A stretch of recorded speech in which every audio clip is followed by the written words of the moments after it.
Ijaz itu maknanya melemahkan. Mukjizat jadi sesuatu yang melemahkan. Demikian, ya. Kalau kelemahannya, melemahkannya itu dahsyat, pakai tak marbutah. Tak marbutah itu kalau dalam bahasa Indonesia disebutnya superlatif, ya. Artinya ketika syair-syair mereka yang indah-indah, yang luar biasa bahasanya, wah, dibuat sampai ada lomba syair, yang menang syairnya ditempel di dinding Ka'bah. Ketika Al-Quran turun, mereka mendengar ayat-ayat Al-Quran, gak mampu melawan Al-Quran. Ar-Rahman 'allamal Quran, khalaqal insan, 'allamahul bayan. Waduh, ini apa ini? Indah sekali. Bahasanya bahasa kami, bahasa Arab. Bukan syair, bukan sihir, bukan segala macam. Kami tahu kalau syair, sihir kami tahu pula. Rapalan dukun kami tahu. Ini apa nih? Nah, ya, karena paham mereka keindahan Al-Quran, nggak bisa mereka kalahkan. Padahal mereka adalah para pujangga yang sangat hebat di zamannya. Jadi zaman Nabi itu zaman lagi di puncak-puncaknya kesusastraan Arab, luar biasa, ya. Makanya salah satu mukjizat Nabi Shallallahu Alaihi Wasallam adalah dari aspek kebahasaan. Ini Al-Quran dari aspek kebahasaan. Karena kalau misalkan kita jago matematik, ada orang jago bahasa Indonesia, kita tantang, ya, lomba berhitung, ya bukan lawannya. Kan dia jagonya bahasa. Kalau mereka ahli bahasa, dari segi kebahasaan pula mereka dikalahkan. Demikian, ya. Khafu in sami'ahun nasu ayyuminu bi. Mereka takut kalau manusia pada dengar bakal beriman dengan Al-Quran. Fakhtaru tilka tariqah alfasidata. Maka mereka membuat metode yang sangat rusak, ya, siasat yang sangat keji.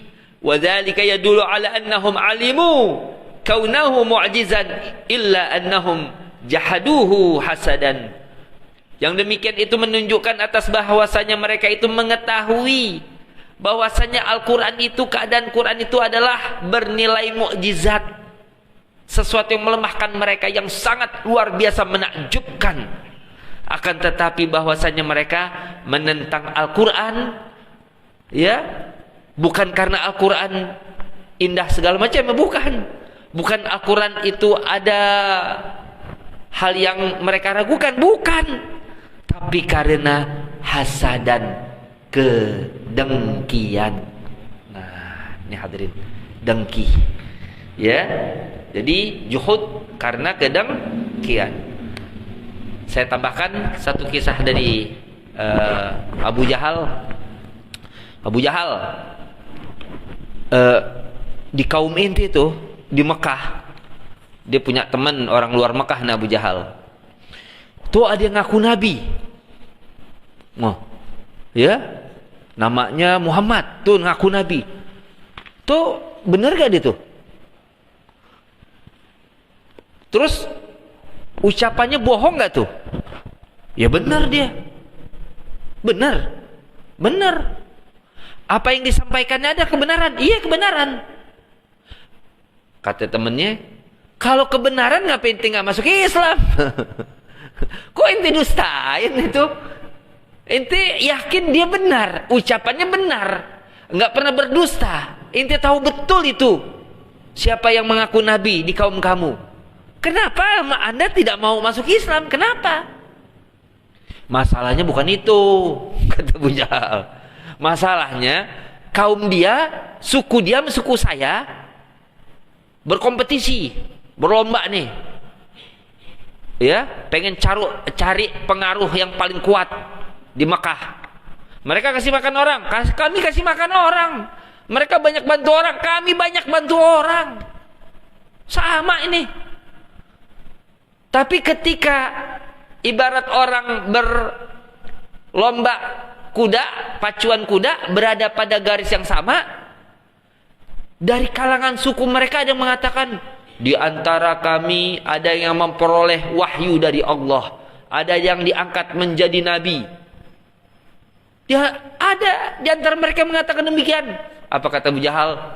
Maka aku tidak mau membenarkan, menerima dakwah yang disampaikan. Tuh. Jadi ujungnya apa tuh? Dengki, hasad. Nih, ya. Kayak Yahudi, rahib Yahudi yang enggak pada mau masuk Islam. Kenapa tuh? Ya. Di zaman Nabi Muhammad, kenapa enggak mau masuk Islam? Ada yang mau masuk Islam, ada. Cuman lebih banyak mereka memusuhi Islam, walaupun ada yang tidak memusuhi. Kenapa mereka nggak mau masuk Islam? Karena dengki, kesel. Nabi akhir zaman yang paling mulia datangnya dari bangsa Arab, bukan dari Bani Israel. Kesel, dengki dia. Oh, bangsa Arab kan neneknya Siti Hajar. Kalau nenek kami Bani Israel Siti Sarah. Ya, Siti Sarah bangsawan. Lah, kalau Allah berkehendak dari bangsa Arab, terus urusannya apa sama kamu? Nah, ini hadirin ya. Ini bicara ketetapan Allah. Ini hadirin. Saking dengkinya. Demikian ya. Nah, inilah kedengkian ini pula yang menghantarkan iblis selama-lamanya terusir dari rahmat Allah Subhanahu wa ta'ala, karena kedengkiannya kepada Nabi Allah Adam alaihissalam. Terus anak turunannya iblis yang mengikuti perilaku iblis. Emang ada Ustaz anak keturunan iblis yang kagak ngikutin perilaku iblis? Ya ada. Siapa Ustaz? Jin muslim. Oh, jin muslim. Ya kan kata Al-Imam Al-Hasan Al-Bisri, ya, makana iblis minal malaikati tarfata'in wa innahu la aslul jinni kama anna Adam aslul insi.